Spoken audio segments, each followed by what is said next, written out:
et bienvenue à cette capsule portant sur la robotique. Aujourd'hui, on se concentre sur la façon de produire un robot qui va nous donner les meilleures chances de gagner les fameux concours de sumo. Si vous n'avez jamais participé à un concours de sumo, sachez que dans un concours de sumo, on a deux robots qui s'affrontent. L'objectif est d'avoir le robot qui va sortir notre ennemi de l'arène en le poussant à l'extérieur. Donc, on va se concentrer aujourd'hui sur les robots de Lego, mais sachez que les mêmes principes que je vous présente s'appliquent à d'autres types de robots aussi.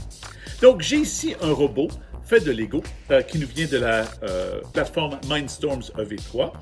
Ce robot-ci ne serait pas un très bon robot pour une compétition de robotique en termes de sumo, pour différentes raisons. Donc, voici certaines des choses qu'il faut garder en tête pour bien réussir. Premièrement, notre robot doit avoir un centre de gravité quand même assez bas. Donc, si vous regardez sur cet exemple ici, on a un robot dont le centre de gravité est très bas. Ça le rend beaucoup plus difficile à renverser. Si vous prenez un robot comme celui-ci, vous voyez que c'est très facile, étant donné que le centre de gravité, la base, elle est située quand même assez haut, comme la brique ici. C'est quand même très facile de le faire renverser. Et ça, c'est une des choses dans un concours de robotique, lorsqu'on fait des combats de sumo, on veut éviter de se faire renverser par notre ennemi. Donc ça, c'est une des premières choses à garder en tête. Donc, un robot comme celui-ci, par exemple, a un centre de gravité beaucoup plus bas.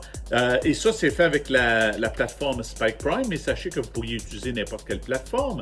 Mais dans ce cas-ci, le centre de gravité est plus bas et on pourrait même le mettre encore plus bas pour avoir un meilleur robot.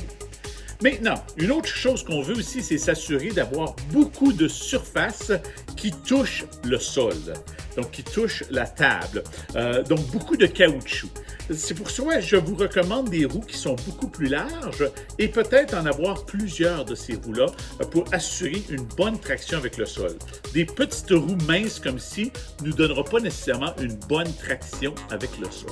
Autre chose aussi, on veut probablement s'assurer de protéger nos roues, protéger les côtés de notre robot.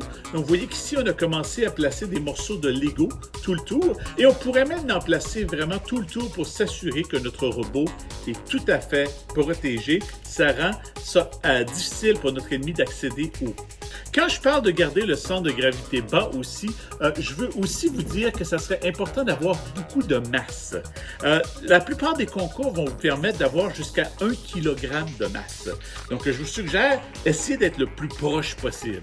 998 grammes, le plus proche possible d'un kilogramme.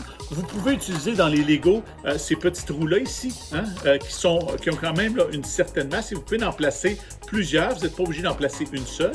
Ou Lego a des morceaux comme ça ici. Ça a l'air d'une brique régulière, mais à l'intérieur, il y a une masse. Donc, ça assure là, une masse suffisante pour que le robot ait une grande masse. Il est difficile à déplacer. Pensez à un objet qui a une grande masse, c'est beaucoup plus facile, plus difficile à pousser. Et aussi, si on regarde, lorsqu'il va avoir cette masse-là qui va pousser contre le plancher, ça va assurer une meilleure traction. Voici d'autres stratégies que vous pourriez faire.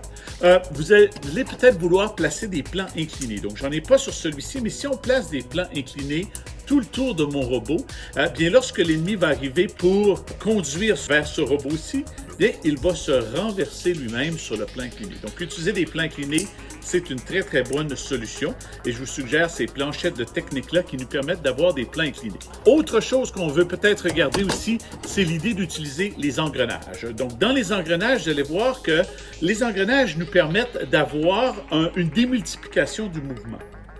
Donc, dans ce cas-ci, par exemple, j'ai une petite roue d'engrenage et une plus grande roue. Si je tourne la petite roue, vous voyez que la plus grande roue ne va pas aussi vite, mais ça la rend beaucoup plus difficile à arrêter. En fait, si je vais dans un cas extrême comme celui-ci, la petite roue tourne et regardez, la grande roue ne tourne presque pas. Ça la rend très difficile à arrêter. Donc, avoir un robot qui est lent, dans une compétition, ça peut être un avantage parce que ça la rend beaucoup plus fort. Donc, j'ai vu beaucoup d'élèves qui vont démultiplier le mouvement en faisant ça ici, en ayant d'une très petite roue d'engrenage à une très grosse. Évidemment, le contraire vous donnerait beaucoup de vitesse, mais ce n'est pas nécessairement ce qu'on cherche. Si vous regardez ici, par contre, c'est possible de se créer une transmission. Donc, lorsqu'on est à la recherche de notre ennemi, on va utiliser beaucoup de vitesse et lorsqu'on a trouvé l'ennemi, par exemple, lorsqu'on a détecté notre ennemi avec un capteur ici de force, hein, on a détecté la présence de l'ennemi, là on pourrait changer notre transmission pour avoir une démultiplication du mouvement et aller beaucoup plus lent. Maintenant, au niveau des capteurs, ce que je vous suggère, c'est de vous placer plusieurs capteurs. Hein? Donc, des capteurs ici de couleur sont toujours très, très utiles pour vous permettre de détecter la présence du tapis. La plupart des tapis vont avoir du noir sur blanc. Vous pouvez même en mettre à l'avant et à l'arrière pour bien vérifier tous les côtés. Un autre capteur qui va vous être très utile aussi, c'est le capteur à ultrasons ici. Ça fonctionne un peu comme une chauve-souris, ça envoie des ultrasons, ça revient et ça nous permet de calculer la distance. Donc, on peut en placer un à l'avant, un à l'arrière, un sur les côtés pour détecter où se retrouve notre ennemi. Maintenant, faites attention, on veut s'assurer qu'on ne regarde pas trop loin parce qu'on ne veut pas détecter les spectateurs non plus. Donc, c'était mes petits trucs pour réussir un bon concours de robotique et un bon robot sumo. Bonne chance!